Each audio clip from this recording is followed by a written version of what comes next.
देश के चुनावी महासमर में पहली बार बांसुरी स्वराज ने चुनाव लड़ा। बांसुरी स्वराज बीजेपी की टिकट पर नई दिल्ली सीट से आम आदमी पार्टी के उम्मीदवार सोमनाथ भारती के खिलाफ मैदान में उतरी।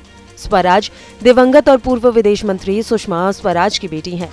अपने ही पहली चुनाव में उन्होंने अपनी पहली जीत दर्ज की, वो भी काफी बड़ी। बांसुरी ने अपने विरोधी उम्मीदवार सोमनाथ भारती को भारी अंतरों से हराया। बांसुरी का नाम 2024 के लोकसभा चुनाव के लिए बीजेपी के उम्मीदवारों की पहली सूची में शामिल था। वे मौजूदा केंद्रीय मंत्री मीनाक्षी लेखी की जगह नई दिल्ली लोकसभा क्षेत्र से चुनाव लड़ी।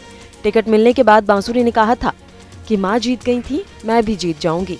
वहीं जीत के बाद अब उन्होंने क्या कुछ कहा है, सुनाते हैं आप। जी, मेरी जो जिम्मेदारी बढ़ी है ये इसके कारण नहीं है क्योंकि मेरी माता जनप्रतिनिधि थी, ये इसलिए है क्योंकि मैं नरेंद्र मोदी की सिपाही हूँ, क्योंकि मैं भाजपा की कर्मठ कार्यकर्ता हूँ, क्योंकि नई दिल्ली संसदीय क्षेत्र से देवतुल्य मतदाता ने भाजपा का चयन करा है और इस विश्वास को मैं कभी निराश नहीं होने दूंगी। जो आपके सामने चुनौती थी, अरविंद केजरीवाल की चुनौती थी और विपक्ष साझा उम्मीदवार खड़ा किया था, तो आम आदमी पार्टी का उम्मीदवार था, क्या कहना है?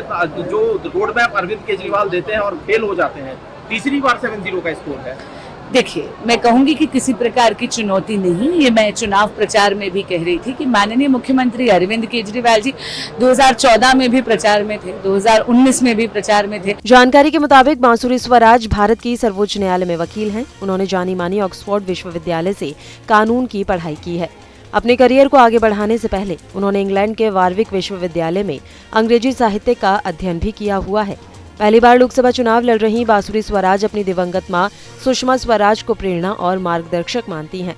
आपको बता दें कि 2023 में जब उन्होंने आधिकारिक तौर पर राजनीति में प्रवेश किया तो बांसुरी ने आभार जताते हुए कहा कि मैंने अपने पिछले जन्म में कुछ अच्छे कर्म किए होंगे जिसके कारण सुषमा स्वराज मेरी मां बनी। बांसुरी को अगर एक वक्ता के रूप में जाने तो हम देखते हैं कि वह दिल्ली में आम आदमी पार्टी सरकार की मुखर आलोचक रही हैं। समय समय पर उन्होंने केजरीवाल और उनकी सरकार पर हमला बोला है।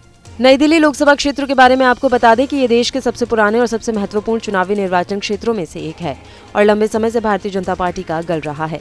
नई दिल्ली लोकसभा क्षेत्र कई महत्वपूर्ण सरकारी संस्थानों और ऐतिहासिक इमारतों वाला क्षेत्र है। इस निर्वाचन क्षेत्र ने कई प्रमुख राजनेताओं, मशहूर हस्तियों को इसका प्रतिनिधित्व करते देखा है। इसका राजनीतिक इतिहास काफी समृद्ध रहा है।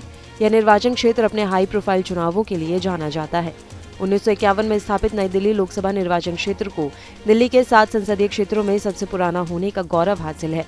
सामान्य सीट के रूप में वर्गीकृत इसमें मध्य, नई दिल्ली, दक्षिण और दक्षिण पूर्वी दिल्ली जिलों के कुछ हिस्सों के साथ साथ पश्चिमी दिल्ली जिले का हिस्सा भी शामिल है।